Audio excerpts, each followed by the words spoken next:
And good evening, everyone. I'm Pat Harvey. And I'm Juan Fernandez.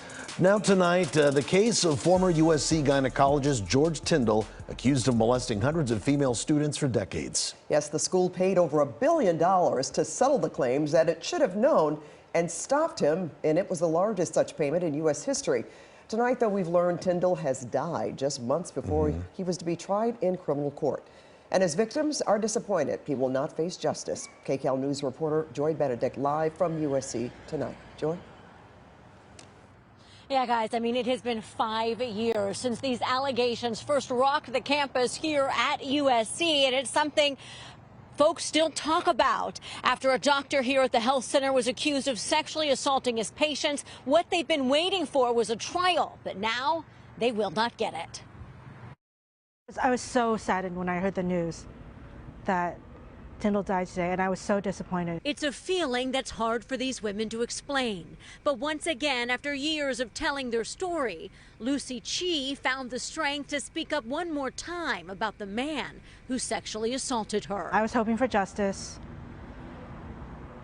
I know the 1,000 or so victims that have come forward, they were hoping for justice, and I was trying to do my part and my best to represent them. Chi is one of 16 women who were still part of a criminal case against former USC gynecologist George Tyndall. He was facing 27 counts of sexual assault when he died in his LA home on Wednesday. I just feel like I let everyone down. I feel really disappointed. I feel really sad. Everyone is the hundreds of women who came forward saying they too were sexually assaulted, many of whom weren't part of the criminal case because too much time had passed. He falsely diagnosed me with a disease, a social disease that I thought I had that I didn't, just so he could get access to my body. And that's something he did with many women. Women like Audrey Nafziger, who says she was assaulted by Tyndall while a law student more than 30 years ago. USC settled the civil case, but for me, justice meant him being held to account in the criminal courts and seeing him convicted and incarcerated. That day will never come. Tyndall was originally accused of sexually assaulting his patients in an LA Times investigation in 2018 that won the paper a Pulitzer. After that came the fallout of more than 800 women claiming he sexually assaulted them when they went in for a medical examination. USC's president resigned over the scandal, and the university settled multiple civil suits totaling more than $1 billion. In the very beginning, Dr. Tyndall has adamantly denied the allegations.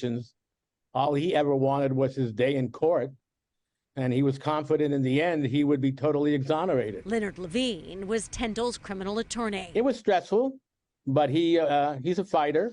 And as I said, he believed in his innocence. Levine says Tyndall was found by a friend dead in his bed on Wednesday after she went to check on him. And although he had high blood pressure, Levine says he had no reason to believe he would die. All we know now is that it was natural causes.